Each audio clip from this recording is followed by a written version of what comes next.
سب سے پہلے تو میں درخواست کروں گا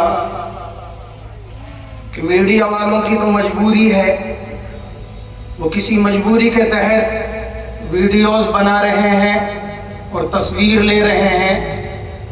میڈیا والوں کے علاوہ جتنے لوگ اپنے موبائلوں سے تصویر بنا رہے ہیں یا ویڈیوز بنا رہے ہیں، خدا کے لیے ان سے درخواست ہے وہ ان موبائلوں کو بند کر لیں۔ تصویر اور ویڈیوز کے تعلق سے ایشیا کے کسی بھی معتبر دارالافتاء نے جواز کا فتویٰ نہیں دیا ہے، اس لیے میری درخواست ہے کہ اس فتنے کو اپنی جیب کے اندر رکھ لیں۔ یہ بھی عملی ارتداد کی ایک شکل ہے۔ اللہ ہم سب کی حفاظت فرمائے۔ الحمدللہ رب العالمین والعاقبۃ للمتقین والصلاة والسلام على رسوله محمد وآلہ وصحبہ اجمعین۔ اما بعد فاعوذ باللہ من الشیطان الرجیم، بسم اللہ الرحمن الرحیم۔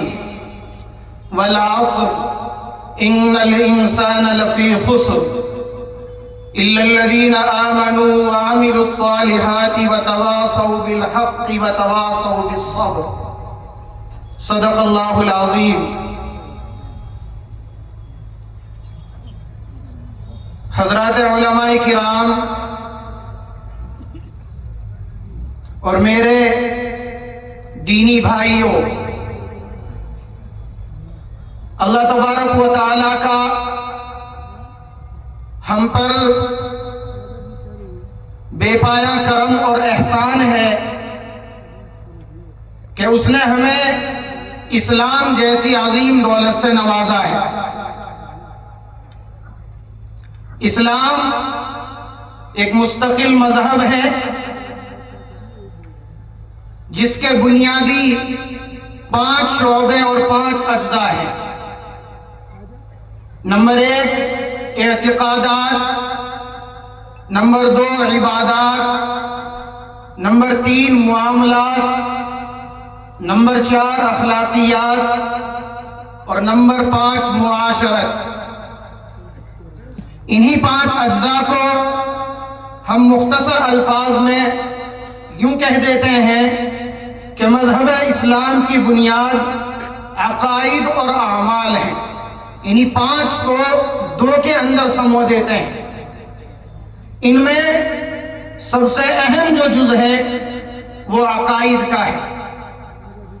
عقائد مذہب اسلام کی جڑ ہے، عقائد مذہب اسلام کی بنیاد ہے۔ عقائد کے بغیر مذہب اسلام میں کسی کا کوئی حصہ نہیں ہے۔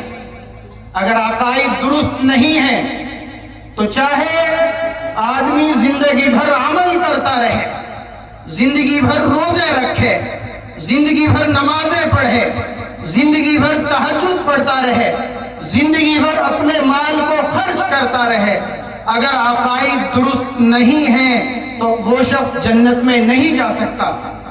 اس کا آخرت میں ناکام ہونا یقینی ہے۔ عقائد کی درستگی کے بغیر آدمی آخرت میں کامیاب ہو ہی نہیں سکتا۔ قرآن کریم میں اللہ تعالیٰ نے فرمایا ہے ان الذین کذبوا بآیاتنا واستکبروا عنها لا تفتح لهم ابواب السماء ولا يدخلون الجنة حتى يلج الجمل في سم الخياط۔ عقائد جڑ کی حیثیت رکھتے ہیں، اور اگر کسی کے عقائد درست ہیں اور اعمال میں کچھ خرابی ہے تو انشاءاللہ آخرت میں وہ یقینی طور پر جنت میں جائے گا۔ یہ الگ بات ہے کہ اسے اللہ تعالیٰ دخول اولی عطا کرتے ہیں یا پھر جو ہے کچھ عذاب بھگت کر وہ جنت میں جاتا ہے۔ اگر عقائد درست ہیں، اعمال خراب ہیں تو آخرت میں کامیابی یقینی ہے۔ عربی کا ایک شعر ہے ان العقائد كلها أس لإسلام الفتى ان ضاع امر واحد من بينهن فقد غوى۔ کہ آدمی کے اسلام کے لیے بنیادی حیثیت عقائد ہے. اگر ایک عقیدہ بھی خراب ہو گیا تو اس کی آخرت ساری کی ساری خراب ہو گئی. اسی کو فارسی میں کسی شاعر نے یوں کہا ہے: فشت اول چونہد میں امار کر تاثریا میروت دیوار کر. کہ اگر مستری اور معمار دیوار کی پہلی اینٹ کو ہی ٹیڑھی رکھ دیتا ہے تو وہ دیوار چاہے سریا ستاروں تک آسمان تک چلی جائے وہ ٹیڑھی ہی رہے گی. اس لیے ہمارے عقائد کا درست ہونا، ہمارے عقائد کا صحیح ہونا نہایت ہی ضروری ہے. قرآن کریم میں اللہ تبارک و تعالیٰ نے اس مضمون کو یوں بیان فرمایا ہے: والعصر ان الانسان لفی خسر الا الذین آمنوا وعملوا الصالحات وتواصوا بالحق وتواصوا بالصبر. اللہ فرماتا ہے قسم ہے زمانے کی، کامیاب وہی لوگ ہیں جن کے عقائد بھی درست ہوں اور جن کے اعمال بھی درست ہوں. عقائد کی درستگی کے بغیر کامیابی کا تصور بالکل ہی ناممکن ہے. اس کو ایک مثال سے یوں سمجھا جا سکتا ہے. حضرت علامہ انور شاہ کشمیری رحمۃ اللہ علیہ فرمایا کرتے تھے کہ اگر کسی شخص کے عقائد درست ہیں تو اس کے نیک اعمال اس کی ترقی کا ذریعہ ہے، لیکن اگر کسی کے عقائد خراب ہیں تو یوں سمجھیے جیسے کوئی کوڑ کا مریض ہے، جذام کا مریض ہے. یہ ایک نہایت خطرناک مرض ہے جس میں اعضاء گل گل کر سڑ سڑ کر گرنے لگتے ہیں. تو کوڑ کے مریض کو اگر آپ مقوی غذائیں دیں تو وہ مقوی غذائیں اسے بجائے نفع پہنچانے کے، اسے تندرستی پہنچانے کے، اس کو نقصان پہنچائیں گی. بالکل اسی طرح جس کے عقائد خراب ہو اس کے اعمال صالحہ اس کے کسی کام کے نہیں ہیں. یہ جو دور ہے جس میں ہم وقت گزار رہے ہیں یہ فتنوں کا دور ہے. طرح طرح کی شکلوں میں فتنے ہمارے سامنے آتے ہیں اور ہمیں محسوس تک نہیں ہوتا کہ کون سا فتنہ ہے اور کون سا فتنہ نہیں ہے.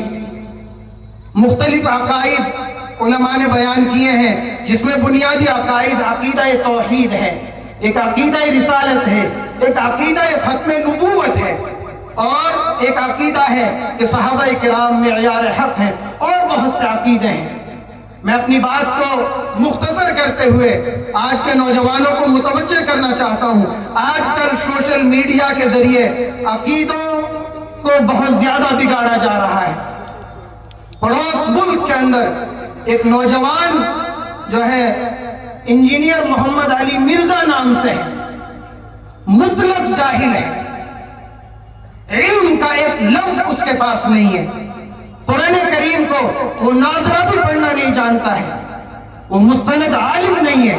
لیکن بہت سے نوجوان خاص طور سے اسکول اور یونیورسٹیوں کے نوجوان اسٹوڈنٹ اس سے متاثر ہیں، اس کے بیانات کو سنتے ہیں. علماء حق نے اس کو باطل قرار دیا ہے. اس کے بہت سے ایسے نظریات ہیں جو اہل سنت والجماعت کے خلاف ہیں. اس کا ایک نظریہ یہ ہے، نعوذ باللہ من ذالک، کہ لفظ اللہ محمل ہے. بتائیے کتنا خطرناک عقیدہ ہے. اللہ کی ذات، اللہ کا وجود پر حق ہے، اللہ کا جو اسم ذاتی ہے، اللہ کا جو نام ہے، لفظ اللہ کو وہ محمل، بیکار اور بے معنی قرار دیتا ہے. جبکہ علماء نے لکھا ہے لفظ اللہ کے معنی ہیں دلوں کو موہ لینے والا، دلوں کو موہ لینے والا، لیکن وہ اس کو بے معنی قرار دیتا ہے. ایک دوسرا عقیدہ اس کا یہ ہے کہ آپ صلی اللہ علیہ وسلم کی ہر بات قابل قبول نہیں ہے. کتنا خطرناک عقیدہ ہے. آپ بتائیں کیا اس عقیدے کے ساتھ کوئی مسلمان رہ سکتا ہے کہ آپ صلی اللہ علیہ وسلم کی ہر بات قابل قبول نہیں ہے؟ جبکہ قرآن کریم تو یوں کہتا ہے وَمَا يَنْتِقُ عَنِ الْهَوَىٰ إِنْ هُوَ إِلَّا وَحْيٌ يُوحَىٰ.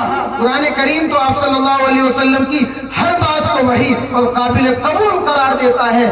جبکہ یہ نوجوان انگریزوں کا پٹھو اور جس کا ربط جڑتا ہے مرزا غلام احمد قادیانی سے جو جھوٹا نبی تھا، یہ کہتا ہے کہ جناب نبی کریم صلی اللہ علیہ وسلم کی ہر بات قابل قبول نہیں ہے. ایک اور فتنہ چل رہا ہے، شکیل بن حنیف کا فتنہ. نہایت ہی خطرناک فتنہ ہے. یہ شخص اپنے آپ کو مہدی بھی کہتا ہے اور مسیح موعود بھی کہتا ہے، جبکہ علماء نے تفصیلات لکھی ہیں حضرت امام مہدی سے اس کا کوئی ربط و ضبط نہیں۔ تاریخ میں، احادیث میں، سیرت میں جو باتیں لکھی ہیں حضرت امام مہدی کی، جو خصوصیات لکھی ہیں، ان میں سے ایک بھی خصوصیت اس کے اندر نہیں پائی جاتی ہے۔ یہ بہار کا رہنے والا ہے، پہلے دہلی میں امامت کرتا تھا، پھر شیطان نے اس کو اچکا اور اس نے مہدی ہونے کا اور مسیح ہونے کا دعویٰ کر دیا ہے۔ اور بھی باطل فتنے ہیں، فرقے ہیں۔ ایک ہے جو ہے گوہر شاہی فتنہ، ایک ہے فتنہ غامدیت۔ نہایت ہی مختصر وقت ہے، میں بس آپ حضرات سے یہ درخواست کرنا چاہوں گا کہ عقیدہ چونکہ بنیاد کی حیثیت رکھتا ہے، اس لیے ہمیں کوشش کرنی چاہیے کہ ہمارے عقیدے محفوظ رہیں، اور ہمارے عقیدے اسی وقت محفوظ رہ سکتے ہیں جب ہمارا تعلق علماء حق سے ہو، ہم علماء حق ہی کو سنیں اور ہم علماء حق ہی کو اپنا مشیر بنائیں، ہر ایرے گیرے کو اپنا مشیر نہ بنائے۔ کوئی بھی لفاظی کرنے والا جو سوشل میڈیا پر اور موبائل پر نظر آیا اس کو ہم سننا شروع کر دیں اور اس کی تعریف شروع کر دیں، یہ نہایت ہی حماقت کی بات ہے۔ آج یہ مرزا محمد علی انجینئر بظاہر دین کی بات کر رہا ہے، لیکن آپ اگر تاریخ اٹھا کر دیکھیں گے مرزا غلام احمد قادیانی بھی شروع میں دین کی اور اصلاح کی باتیں کرتا تھا، اس کے بعد اس نے عالم ہونے کا دعویٰ کیا، امام ہونے کا دعویٰ کیا، مجتہد ہونے کا دعویٰ کیا، اس کے بعد مہدی ہونے کا دعویٰ کیا، مثل مسیح ہونے کا دعویٰ کیا، پھر مسیح ہونے کا دعویٰ کیا، پھر ذلی نبی ہونے کا دعویٰ کیا، پھر بروزی نبی ہونے کا دعویٰ کیا، پھر مستقل نبی ہونے کا دعویٰ کیا، پھر اس نے یہ دعویٰ کیا میں صاحب شریعت نبی ہوں، پھر اس نے یہ دعویٰ کیا کہ تمام انبیاء میرے اندر سمو گئے ہیں، پھر اس نے یہ دعویٰ کیا کہ میں مریم ہوں۔ اس طرح کے اس نے تقریباً 52 دعوے کیے ہیں جو علماء نے کتابوں میں لکھے ہیں۔ اس کی جڑ بھی اور اس کی اصل بھی وہی ملتی ہے، اور ایک دن وہ آئے گا کہ انجینئر محمد علی مرزا کا پتہ چلے گا آپ حضرات کو کہ یہ جو ہے ایک بڑا دعویٰ کر چکا ہے۔ میری درخواست ہے تمام سے، اپنے علماء سے ربط رکھیں، علماء سے جڑیں اور علماء کو ہی سنیں، ہر کسی ایرے غیرے سے ہم بچیں۔ وآخر دعوانا الحمدللہ رب العالمین۔